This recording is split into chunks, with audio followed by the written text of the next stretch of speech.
Dr. Stanwood is speaking this evening about a fascinating topic that reveals not only late 17th century European fantasies about America, but an insight into their perception of New York politics as the former Dutch colony matures under British rule. We will discover that perceptions are not static, but like society itself, undergoes constant change. This is what makes being a historian really exciting. Please help me welcome Dr. Owen Stanwood.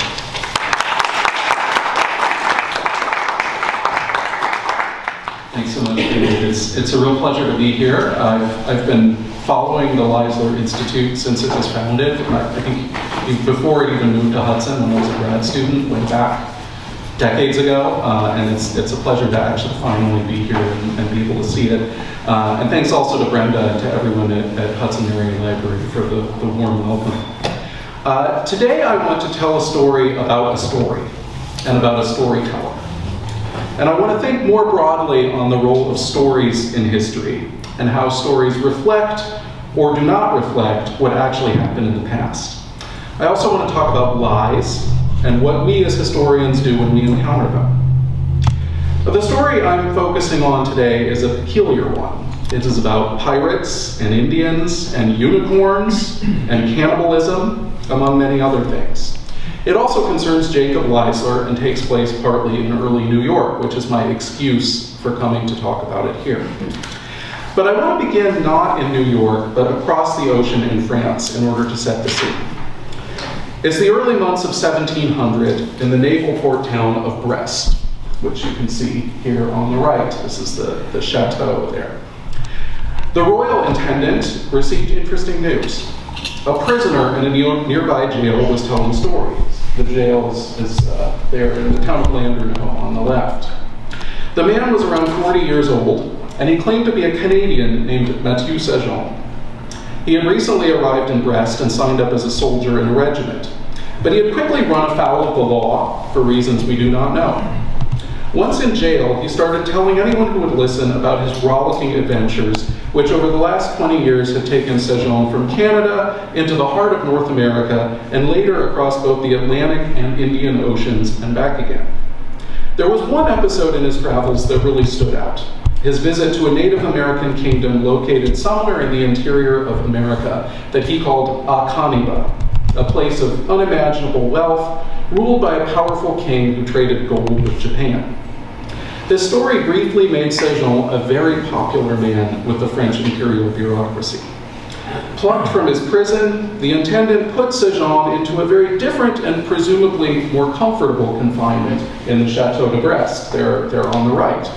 He instructed his secretary, a man named Foscave, to interview Sagean and record his story, which resulted in a manuscript of more than 70 pages that now rests in the French National Archives.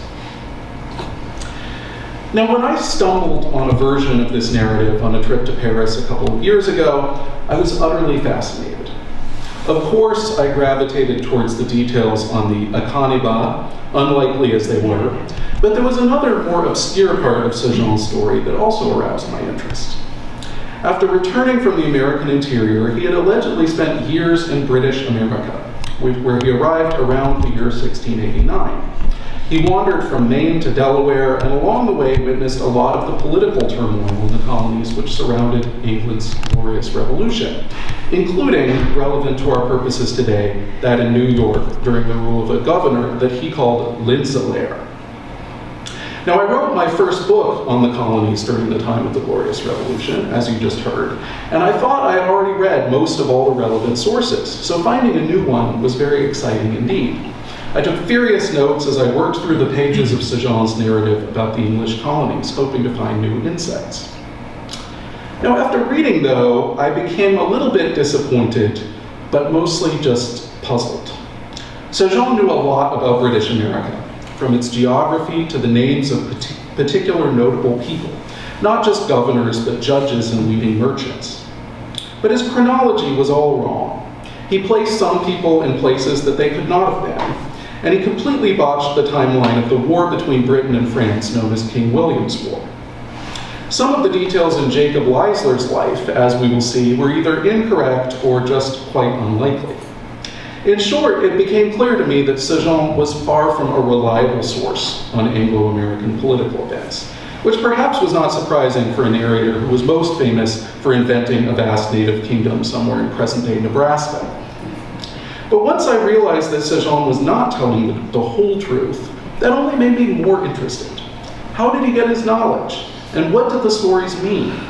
Why even mention Jacob Leisler in the English colonies, which seemed at first glance to be very marginal to his overall story? And is it even possible for us to find out anything about the real Sagean and what he really did and saw? Those are the kinds of questions I want to try and answer today. And I admit that my answers are preliminary. Many of them are basically just hunches. But I think they do help us to understand not necessarily what happened in Leisler's New York, but what people thought happened in Leisler's New York, and how the English colonies and New York itself were part of a much larger imagined world, one that reached from the interior of North America to the Far East. My hypothesis is that Sagean's tale was not an eyewitness account, but a semi-fictional story that drew from what he had heard over his decades of travel, perhaps with some details from his life added here and there. He was an ordinary soldier and sailor, a semi-literate but exceptionally well-traveled man. Thus, we can use Sagean to get a kind of popular perspective on America and the wider world in the closing years of the 17th century. Now, of course, as I've already said, Sagean was a liar, but his lies were not random. Some of them were not even completely lies. They blended truth and fiction, and he intended his account to be at least believable. He needed to give the illusion of authority, which he did by peppering his extraordinary journey with enough likely details so the ministry officials listening to him did not send him back to prison. Now, before I do anything else, I want to tell Sagean's story, the way he told it himself. I will not include everything, of course, it was a very long story, but enough so we can get a sense of this character and where he claimed to have been over his 20 years of travel. I'm going to divide his adventure into 5 phases, and all of these are taken from the same map, which you already saw on my first slide. This is a map by a Parisian mapmaker named Guillaume de Lille that appeared in 1704. So it gives a sense of how the French imagined America to look at this time. My final map, which I'll get to later, is a different one, which I'll explain when I get there. So the first phase began around 1680, when the 20-year-old Sagean signed up to join a Western expedition led by his neighbor, René Robert Cavelier, Sieur de La Salle, better known as La Salle, who was tasked with exploring the Mississippi Valley in the name of France. Sagean claimed to accompany La Salle on his adventure, making it much of the way down the Mississippi before moving back north and helping to build Fort St. Louis, an outpost in what is now north central Illinois, which you can see kind of in the corner of the map there. With La Salle gone back to France to ask for funding for future expeditions, the young Sagean got bored. He asked his commander if he could lead a small expedition of 11 Frenchmen and 2 Mohegan Indians to go adventuring. They set off to the north and west from the Illinois country. And we move on to phase 2.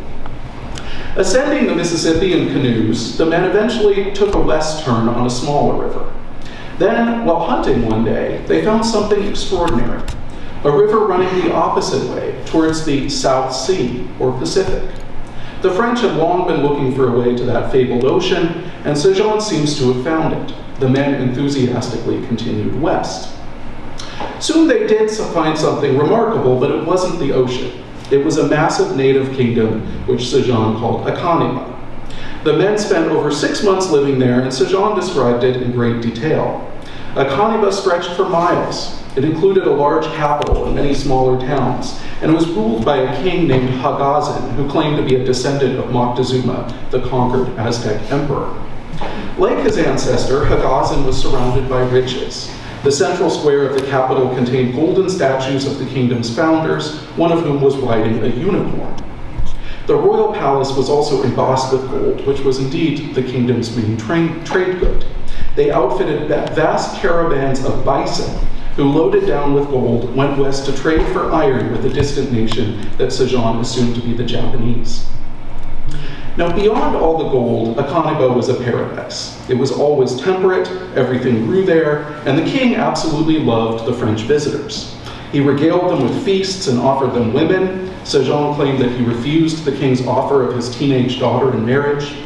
When the French decided they wanted to return home, the king only granted them leave on the promise that they come back soon with French trade goods, especially shell and glass beads that Sagean referred to as trinkets. For good measure, Hagazin gave the men a staggering quantity of gold, which they loaded up into their canoes for the journey east.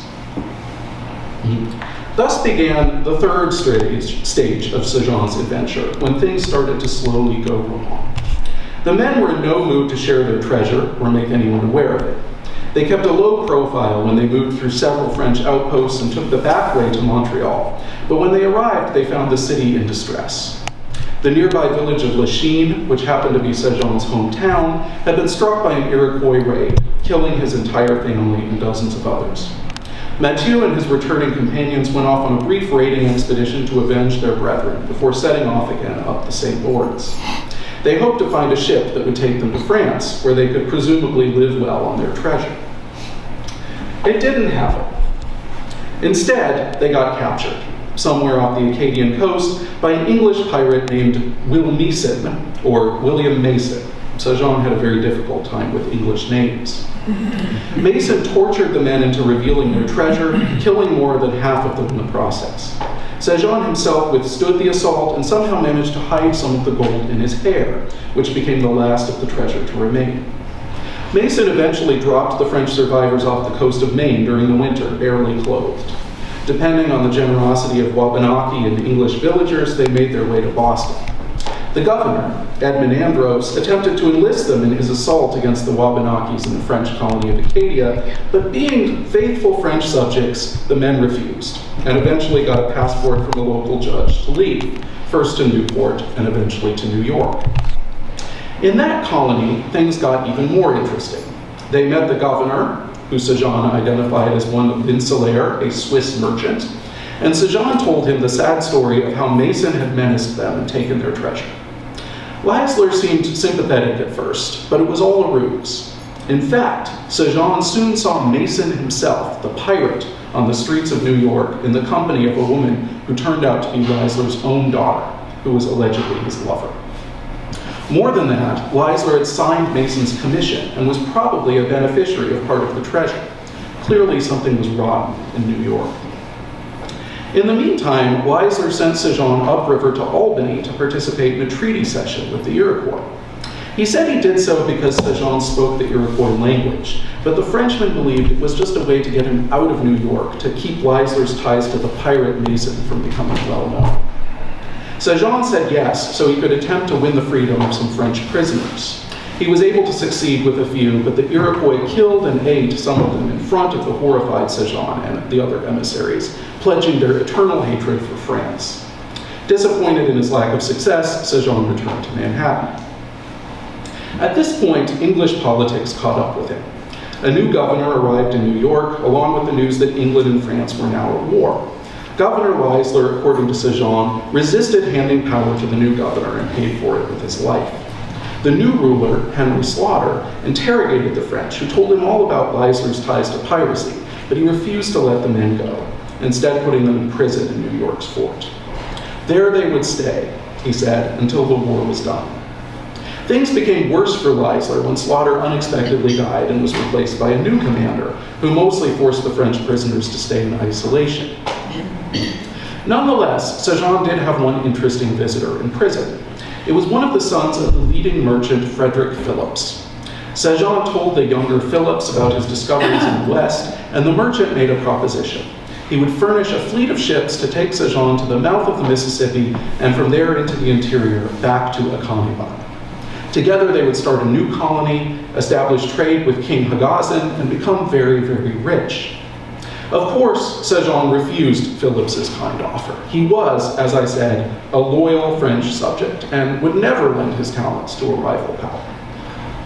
Soon after that, Sagean and one of his companions engineered an escape attempt by managing to get the soldiers guarding them drunk on rum.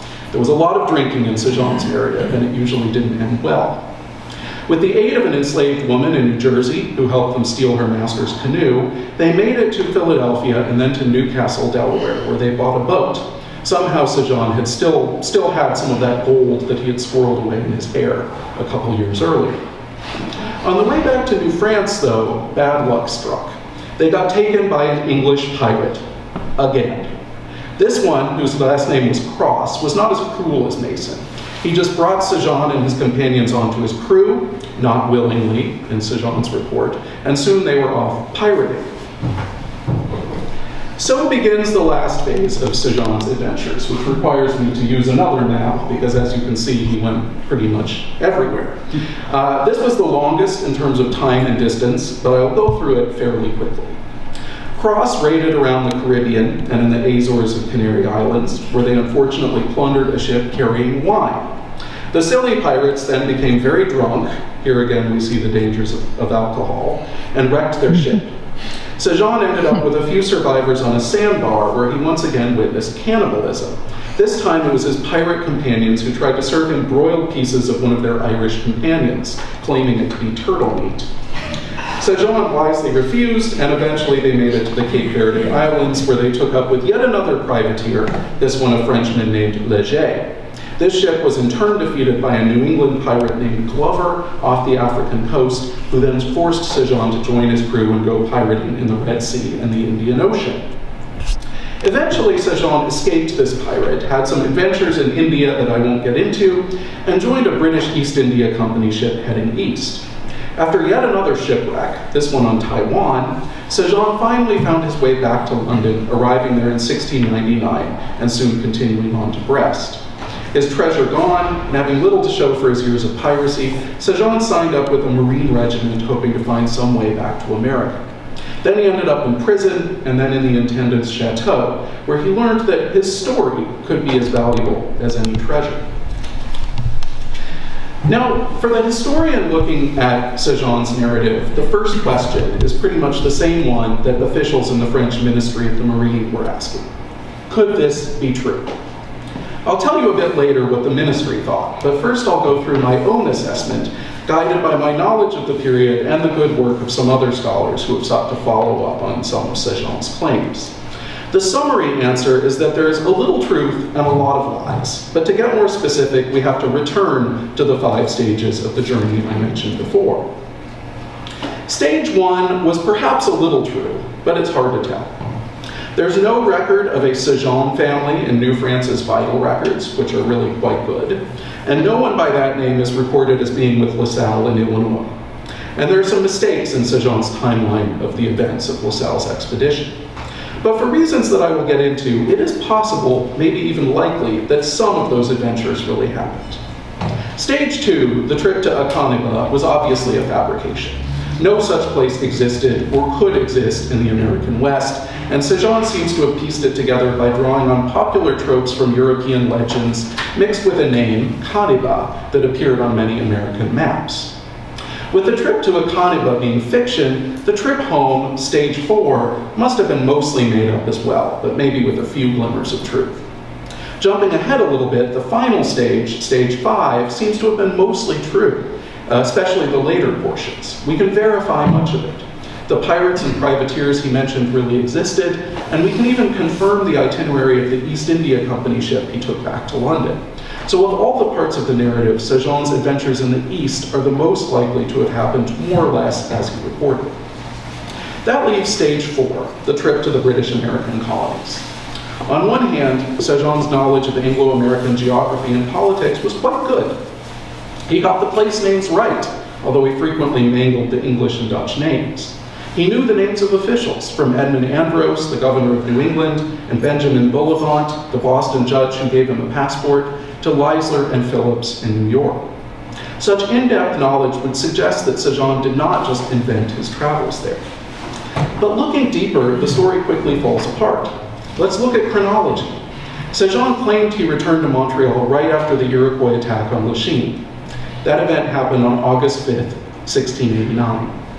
If he then spent a few months wandering around getting revenge and whatnot, that would put his fateful encounter with the pirate William Mason on the coast of Acadia sometime in the fall of 1689, and his arrival in Boston sometime during the winter of 1689-90. He mentioned how cold it was. But Edmund Andros was deposed in April 1689 in Boston's local version of the Glorious Revolution, and by that fall he was in prison awaiting transportation back to England. Judge Benjamin Bullivant was also out of power and had no power to give anyone a passport. So Sagean could not have been in Boston at the time he claimed to be. Regarding New York, by his timeline, he would have arrived there sometime in the summer of 1690, which was indeed during Leisler's administration, and stayed until sometime in the fall of 1691, after the death of Henry Sloughter, spending the winter of 1691-92 in Newcastle, Delaware. The main problem with this timeline is what Sagean says about the war, King William's War. He claims that the declaration of war came with Henry Slaughter's arrival, but in fact the two nations had been fighting for nearly 2 years at that point. Indeed, the main preoccupation in the summer of 1690, when Sagean supposedly arrived, was Leisler's attempted expedition against Montreal, one that led to a protracted struggle over strategy with authorities in Albany. Sagean would have surely heard about the failure of that expedition, as well as the failed sea assault from Boston to Quebec that occurred in October 1690. But none of that appears in Sagean's narrative. If he really was in New York in 1690 to 91, he either forgot what had happened or was fudging the details. So what do we make of all this? My feeling is that most of the events he describes in New York did not really happen. I don't think he met with Leisler. I don't think he went as an envoy to the Iroquois. I don't think he ever went to prison. But at the same time, I think he was very familiar with New York in ways that could only mean he had spent time there, or was intimately familiar with those who had. And I think he very well might have been there in the 1690s, just not doing what he claimed to be doing. Now, my theory rests on two key hypotheses. The first one is that Sagean was a coureur de bois. So what does this mean exactly? The literal definition from French is woods runner, or runner of the woods, but it really meant illegal fur trader. But that really doesn't do the term justice, since the coureur de bois was a cultural phenomenon as much as it was an occupation. Of course, the fur trade was the most lucrative pursuit in early Canada, but French authorities carefully controlled it. Sometimes they offered a limited number of permits to selected people who would go off into the backcountry and trade for furs. There was always more demand than supply, though, so many people would sneak off anyway, becoming coureur de bois. At other times, authorities banned the trade altogether in an attempt to encourage the people of New France to become farmers and stay in the St. Lawrence Valley, meaning that essentially all fur traders were coureur de bois. Now, obviously, the existence of these coureurs de bois rankled French leaders. They cost the crown money, but they also embodied a spirit of independence and rebellion that was all too common in French Canada. The key risk was that after disappearing into the country, the coureurs de bois would essentially turn into Indians. Many of them lived among the natives, spoke their languages, adopted their customs, even married native women and had children with them. The French even coined a term for this, ensauvagement, basically turning into a sauvage, a quote-unquote savage.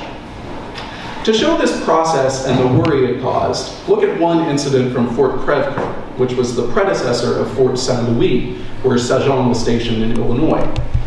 In 1680, LaSalle left a few men to hold on to Crèvecoeur while they built their new fort upriver. When his representatives returned, though, they found that the men had deserted, and they had left a message behind scrawled on an abandoned boat, which read, "Nous sommes tous sauvages," we are all savages. Essentially, the soldiers had chosen the carefree life of the coureur de bois over the rigors of the military and disappeared into the woods to live with and live like the natives.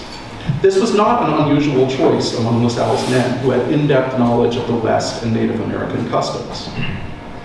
Now, in a moment of accidental honesty, Sagean basically admitted in his deposition that he had been a coureur de bois.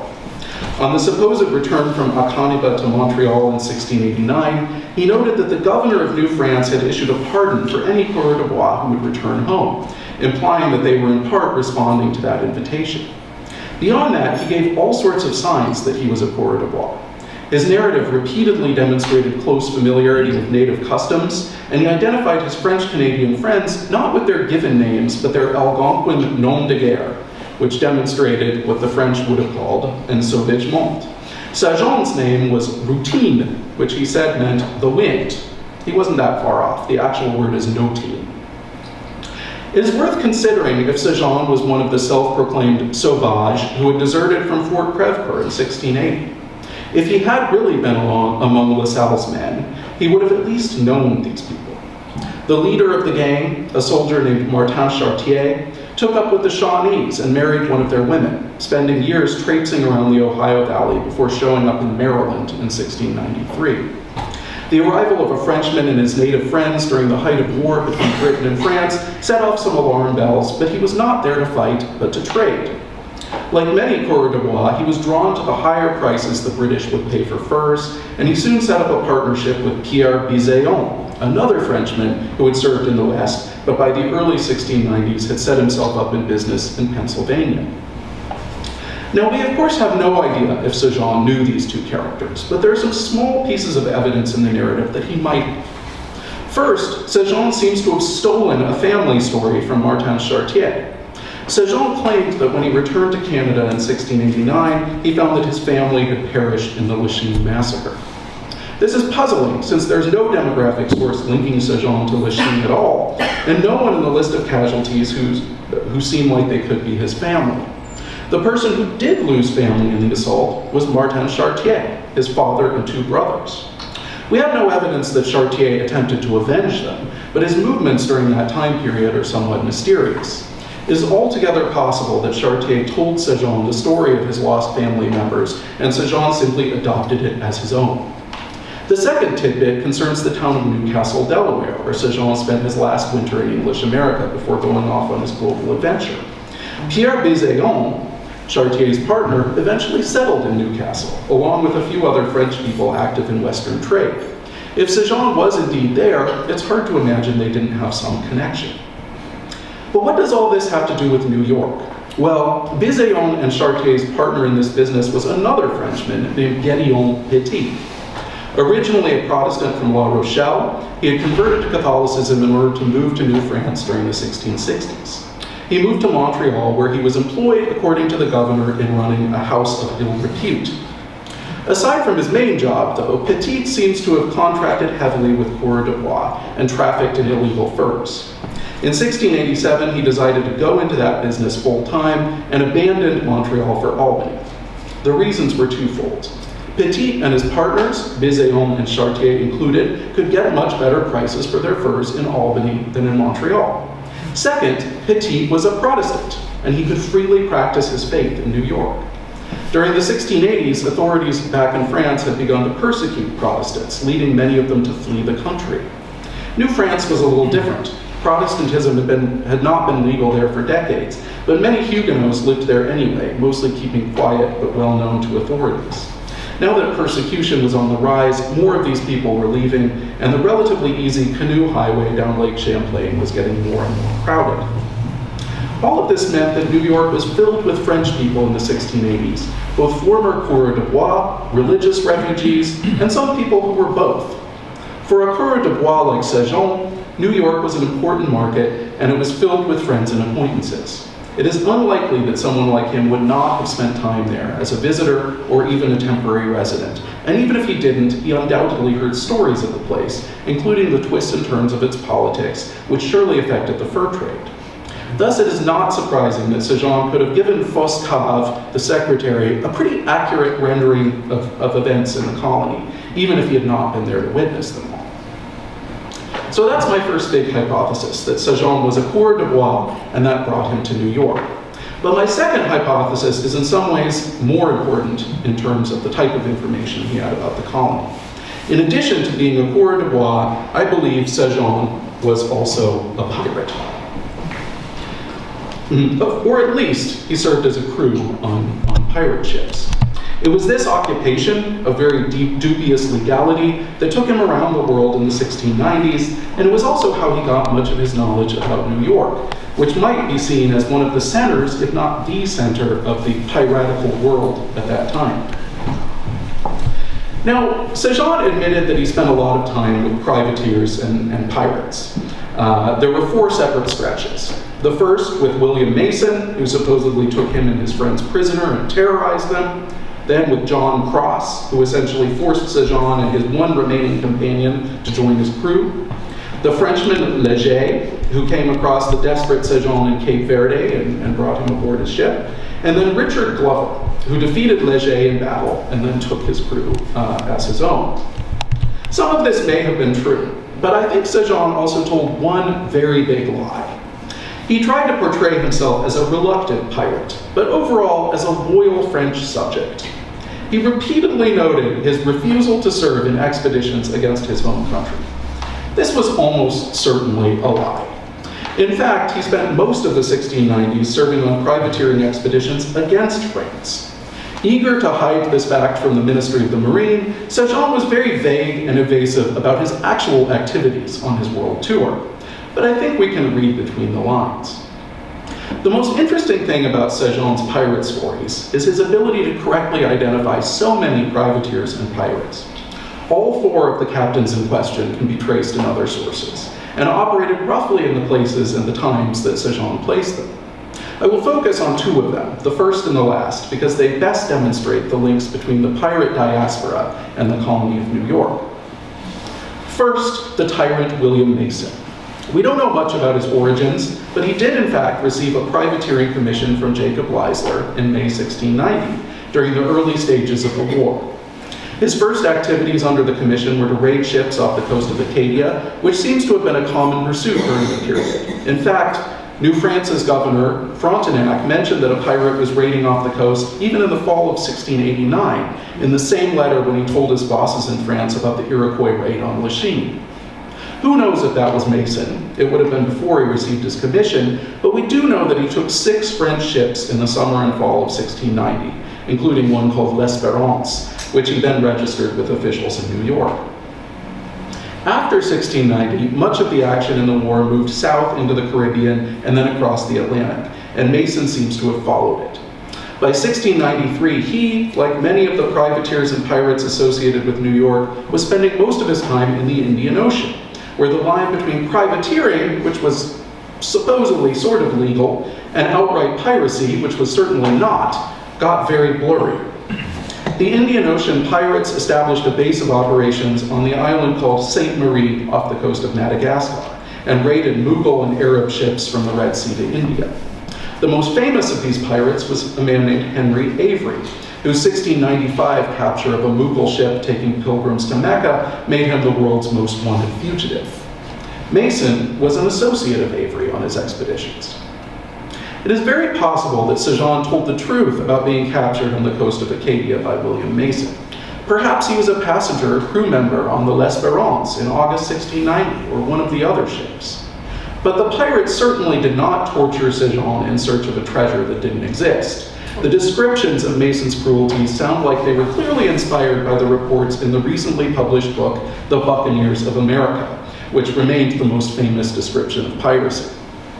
Rather, I think that Sagean joined Mason's crew and spent some years menacing his own people, a fact that he was loath to share with Foscave and Brest.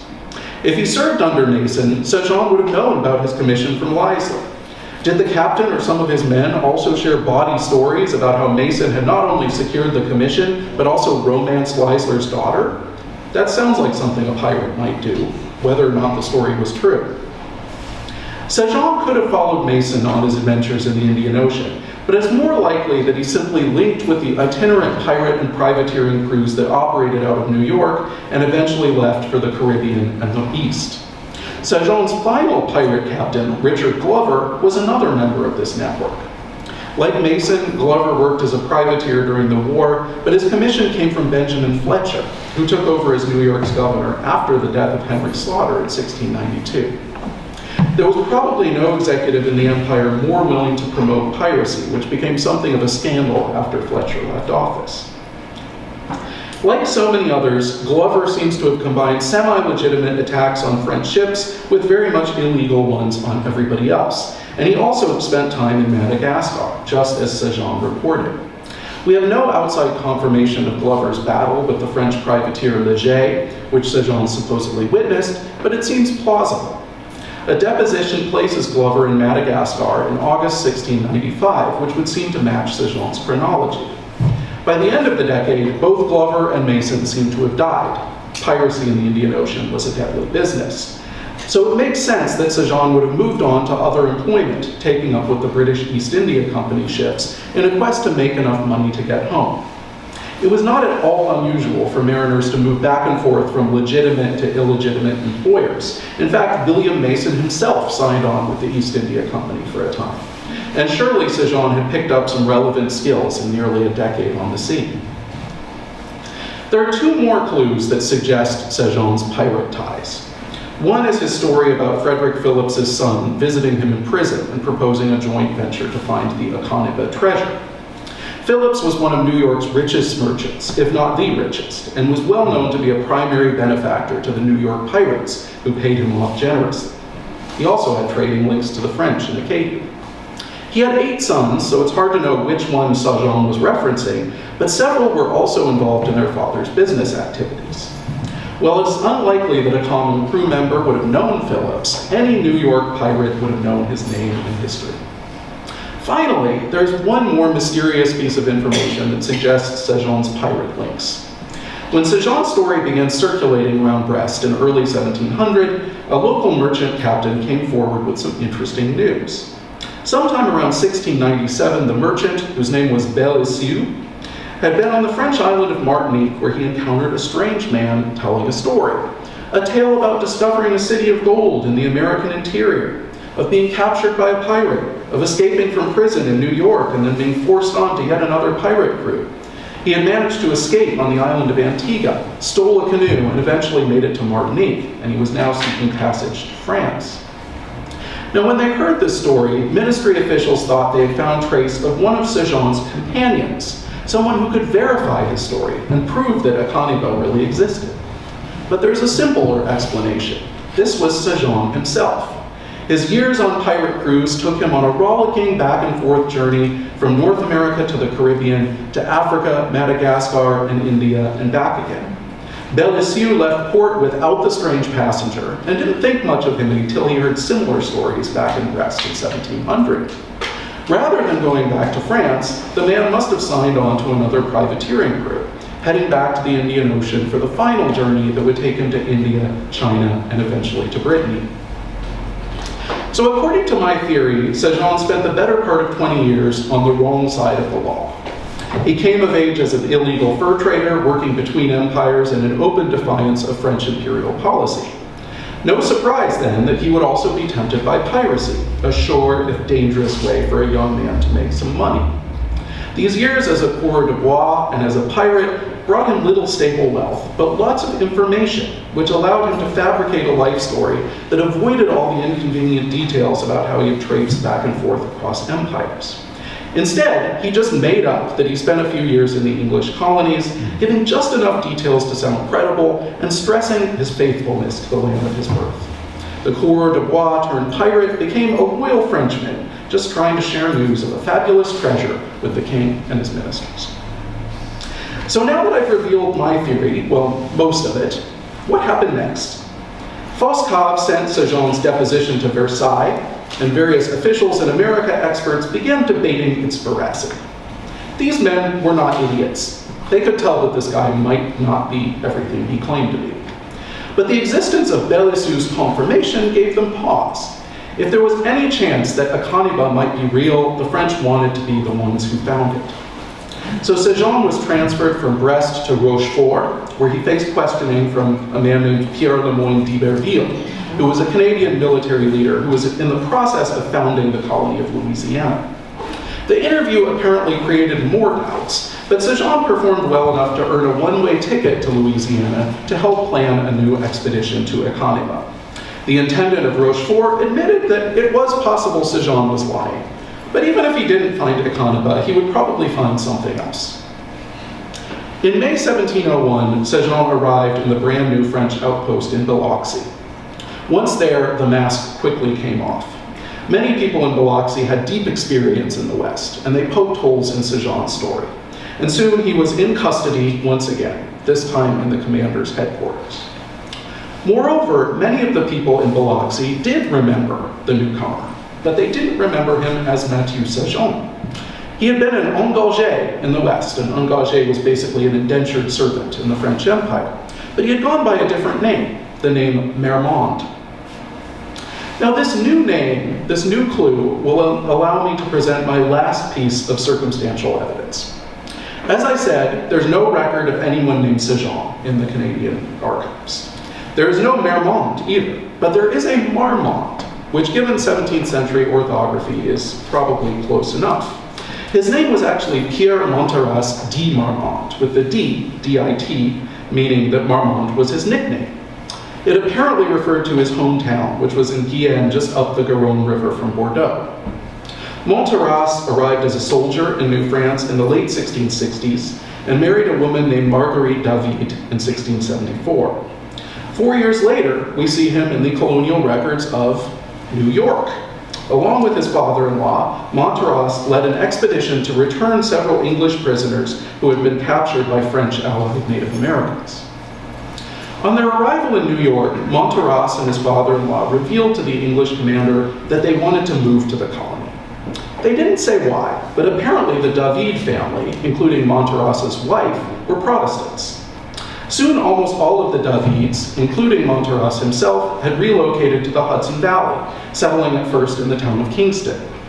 They attended the local Dutch Reformed Church and eventually changed their name to Montrose to sound more English. Pierre lived until 1703, and his wife Marguerite much longer, with the family becoming a fixture in the Hudson Valley in the 18th century.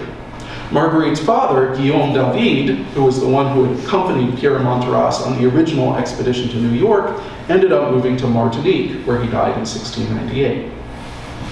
So did Mathieu Sagean, de Marmont, have a connection with Pierre Montgeras, de Marmont? Could Pierre have been his older brother or cousin, or just a hometown acquaintance? Could young Mathieu have followed Pierre to Canada? As I've been saying so often, we can't know for sure, but there's certainly a lot of coincidences. For one thing, Sagean included in his story a fictitious prisoner exchange in Albany. Could it have been based on a very real prisoner exchange conducted by Montgeras back in 1678? Depending on when exactly he went west, Mathieu could even have accompanied that expedition as a boy. This would also help to explain once more Sagean's familiarity with New York. Having kin or friends in the colony would have given Sagean a place to stay there, and connections that he could use to find employment, whether in trading furs or heading out to sea. So given all of this admittedly circumstantial evidence, I want to venture my own guess as to Mathieu Sagean's real story. I think he was not Canadian, but came to New France as a boy or a teenager following his older relative. Lacking opportunities, he signed up as an engagé, an indentured servant, to go west in the company of Linsselaer, a lowly servant to one of the colony's famous men, the kind of person who blended in and didn't leave much of an impression. Tempted by the dreams of riches and freedom related by people like Martin Chartier and Pierre Biséon, he disappeared into the backcountry, becoming a coureur de bois for most of the 1680s. During these years, he crossed much of the continent, perhaps even visiting his relatives in New York. Then he responded to the amnesty granted to coureurs de bois in 1689, but he didn't stay long in New France. Instead, he ended up in the employ of William Mason, fighting against his own people in the war. Not surprising if some of his family members were Protestants who had already defected. Moving on, he spent most of the 1690s on various pirate ships, moving between the Caribbean, Africa, and the Indian Ocean, finally as far as China. By the end of all these travels, Sagean wanted nothing more than to get back to America. So he concocted a story that he thought might get him there, a tale that drew some details from his own life, others from the lives of those around him, and others that he had just heard over his decades of travel, related around campfires, or on the decks of a ship, or in a tavern in some port.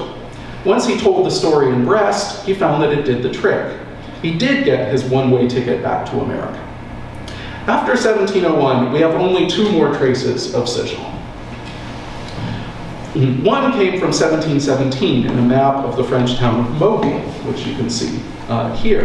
There's a house lot, which I've marked in yellow there, highlighted, belonging to a Mathieu Sagean, S-A-J-A-N. 5 years later, the Jesuit explorer Pierre-Charles Xavier de Charlevoix heard a rumor that Sagean had moved to Havana in Cuba and tried to track him down, still tempted by his stories of Western travels. Charlevoix never found Sagean, but I like to imagine him in Havana as an elderly man in the corner of some dark tavern telling wild stories about Indians and pirates to anyone who would listen. So this is my story, or his story, or my story of his story. So all that's left is to explain why I think it matters, and to justify why I've spent dozens, if not hundreds of hours thinking about Sagean over the last 2 years. Why spend so much time with someone who was most certainly a liar? It should be clear that we historians can't trust him any more than ministry officials could back in 1700. Nonetheless, I think there are 3 reasons why his story is not just an interesting one, but an important one. First off, Sagean's narrative is a compendium of stories. Some of them probably came from his own life, but it's hard for us to know which ones without corroboration from other sources, which are pretty hard to find. Others may have come from his friends and relations, Chartier's stories of his lost family, Monteras's prisoner exchange, who knows what else. Even the more unlikely parts, like the lost kingdom of Akaniba, probably represented stories that circulated around North America between natives and Europeans. People had been sharing tales about lost native kingdoms for centuries and would continue to do so well into the 18th century. All in all, these stories matter not because they represented any sort of reality, but because they showed what people at the time believed could be true. America was a land of wonder, a land of mystery, a place for these wild stories. Second, I think that Sagean's narrative is a great chronicle of the connections that held early America together and linked it to other places. We see connections between French fur traders and their native allies, connections between these same fur traders and merchants in New York and other parts of English America. More connections linked English North America to the Caribbean, to Africa and Asia. These connections were forged by merchants, pirates, and ordinary sailors. The networks created by these connections easily crossed imperial and ethnic lines, and even oceans. They were anchored by commercial alliances and by family and religious ties. We often try to see colonial histories as separate. There was New France, New England, New York, but they were intimately connected, both with each other and with places far beyond. The fact that a barely literate French Canadian could know so much about English America should remind us about the importance of all of these connections. Finally, Sagean's story tells us something about New York in particular. In this world of stories, this world of networks and connections, all roads seem to lead to this one place. In fact, I think it's not incorrect to say that New York was the node that held everything together. It was the chief conduit between English America and the French and native world of the interior. The furs, people, and stories of the American West flowed into the colony, mostly by way of Albany, thanks to the myriad connections with the French world. Then at the other end of the Hudson Valley, ships sailing from the port of New York connected this interior American world with a whole other one stretching as far as East Asia. New York could appear to be an insignificant colony, a marginal part of a slowly developing British Empire, but it was really something much more important, a critical meeting point between East and West. Thank you.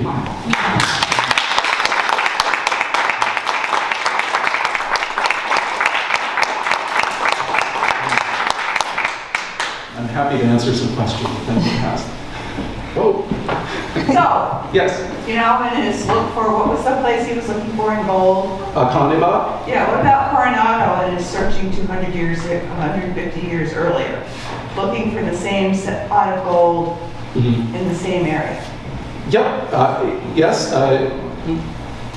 Coronado and kind of Marcos de Niza was kind of the first to theorize about cities of gold in the interior of North America with Cibola, and then Quivira, which was kind of moved around in location over the years, was sometimes in the Great Plains, sometimes in the far west. But there are many more too. There's this is actually my next book will hopefully be about all of these different stories of great rich civilizations in the interior of North America. There was the kingdom of Saguenay that Cartier tried to find up in Canada. There was the country of Appalachia, which is where the name for the Appalachian Mountains comes from, which was supposed to be filled with gold and great cities. So yes, there were many of these stories, and I think that Sagean was picking up on, I think all of, some of them were, I've traced some of the sources of them. Some of them come from European travel narratives about the East, for instance, places like the Kingdom of Prester John or the Great Khan. But I think there are also native stories that are being incorporated, and it's kind of a melange of all of them. Yes. Could you explain what a privateer is compared to a pirate? Yes. So basically, a privateer, during times of war, authorities, whether it's authorities back in Europe or a colonial governor, will issue what's called a letter of marque or a commission to basically make a private ship kind of a fighting force for the colony or for the mother country. And so they'll go off and they'll kind of have the right, supposedly, to raid ships belonging to the enemy. So that was a way that basically the state could not pay for the war, but they would kind of allow these private individuals to do it for them. Then the privateers would keep the whatever. They would keep most of it, and then they would give a little bit back to the person who commissioned them. Right. So the privateers and the pirates were usually the same people. So they would receive commissions or letters of marque from time to time. That didn't mean that they would just limit themselves to the enemy ships like they were supposed to. They might take other ships as well. Or when their commission expired, they would go off and just turn into pirates. So the terms are often kind of used together because privateers could become pirates and vice versa. But so the privateers were at least kind of officially sanctioned by the state, whereas pirates were just acting totally on their own. Thank you. Mm-hmm. Yes. Staying with the pirates and the privateers, because you went back and forth on whether he was a pirate or whether he was a privateer. Mm-hmm. Did he have letters of marque? That's number one. Mm-hmm. And number two, you really tore New York apart when you said that we were literally the center of piracy. Wow, what made us the center of piracy in the 1690s? Third part, you mentioned Phillips, very wealthy family in New York. Were they like the Hancock family? Did a lot of their wealth come from privateering? Mm-hmm. Mm-hmm. Yep. And on a private note, you're awfully comfortable there.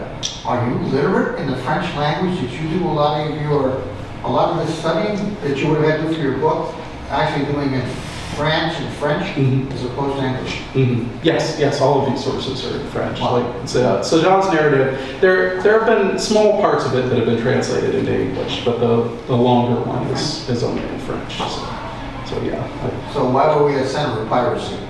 I'm not letting you off the hook. So that's a good question. I mean, I can kind of explain how, but I'm not sure if I entirely know why. I mean, English colonies in general were quite accepted piracy quite a lot because a lot of it had to do with the economics of empire. So because of the Navigation Acts, which tried to make it so that all goods from the colonies had to go back to England on English ships to try to, it was arranged actually to keep the Dutch out of the colonial trade because they handled so much of the trade themselves. So the Navigation Acts made it hard to acquire a lot of goods in English colonies in the 17th century. And pirates would basically bring in those goods and sell them at decent prices. So a lot of people who lived in English colonies, not just New York, but also Rhode Island, where I live, was a pirate nest as well, and South Carolina for a time, and Jamaica for a time. They would allow all of these pirates to basically hang out there because they would provide lots of cheap goods. But then you also had a number of officials who would then try to get in on the action. So Benjamin Fletcher, who I mentioned, who's the governor later in the 1690s, was kind of famous for this. He would basically, even though basically every governor was told, one of the things you should do is root out the pirates, many of them would get to America and they find their salaries were pretty low and they could actually make quite a bit of money if they just kind of turned a blind eye or even gave commissions to the pirates to become kind of privateers and then be sort of legitimate. And New York seems to have had a few people that were, a few officials, including Leisler to an extent, but especially Fletcher, who were willing to do this. And then the last thing, which I think relates to your question about Phillips, is that there were just merchants with connections all over who could fund a lot of this. And Phillips was certainly, I mean, I'm not an expert on Phillips, but a lot of his money, I think, came from these ties to piracy. I've seen him described as the king of the pirates because he funded so many of them. Did I get all your questions, or was there one that I missed? Yeah, you did very good. Even made New York look halfway decent. Yeah, well, it's kind of fun to be the center of piracy. Not as good for a while. It's like I come from a town in the Pacific Northwest, a little seaport town. And if you go to the souvenir shops on Front Street, they all want to sell these like Coopville pirate things. Like, there weren't any pirates here, So New York should be proud. Yes? Was the river that flowed to the west ever identified? That was part of his story? It didn't exist. There's no way it could exist. So basically, like, if we take him at his word, the river flowing west would have been kind of somewhere in the Dakotas or Nebraska, which just was way on the wrong side of the continental divide. I think so there were constant rumors of something called, the French were always talking about a place called the Western Sea, the Mer de l'Ouest, and the Western River, the Rivière de l'Ouest, which they usually heard from kind of vague reports from their native friends of these places. The Western Sea was a kind of inland sea connected to the Pacific that was salt water, that had lots of people living on it, that could trade with Asia, and the river would take you there. And I think that these were kind of vague references probably to the Columbia Snake River system, which people kind of heard about from someone who would talk to someone who had been there, because Native American trade networks reached all the way across the continent. And wasn't it also part of the Lewis and Clark narrative at some point? Yeah, well later, I mean, they would be the ones who actually figured out how to get there. But yeah, during in the 17th century, so in the 1670s, 1680s, they were already hearing about this. And if you look at these, like this map from 1703, they still have, not all the details are right on there, but they know a lot about what's going on in the far west. When I first started studying these maps, I was really just amazed at the level of detail. And most of this, I mean, a few French fur trappers had been out to this area and Jesuit missionaries, but most of it comes from native informants. So they're basically talking to their native friends and trading partners. So what's over there? What's further down the road? And that's how they piece together the edges of the map. Have you compared any of this to the Red Sky Scrolls? To what? The Red Sky Scrolls? Oh, I don't know those. Tell me about that.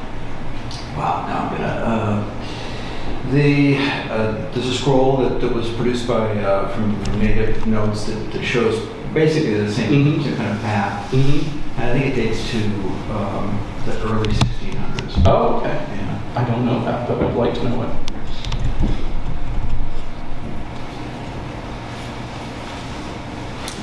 Any other questions? Is this a book? Is this a book that you're writing? So the book that I'm writing is about basically imaginary places in North America. So that's where Sagean's story fits in. So this will be one very small part of that, but kind of answering the first question, like Cibola will be in there too, and Quivira, and many other places. Okay. Very, very interesting concept. Thank you. It's an interesting detective story too. That's what makes it fun. I just, and when I found this particular story, I wasn't looking for it. In fact, I was in Paris doing a research trip on a completely different subject, and I ran out of things to read. So I just went, it was actually the papers of the guy, the map maker who made this. I was like, oh, I'll look through his papers. It'll be kind of fun. pass an afternoon. And then I found this thing and I've fallen down a rabbit hole and now became obsessed with it. So it was a chance discovery, which of course lots of other people already knew about. I mean, it had even been published in French, but I hadn't encountered it before.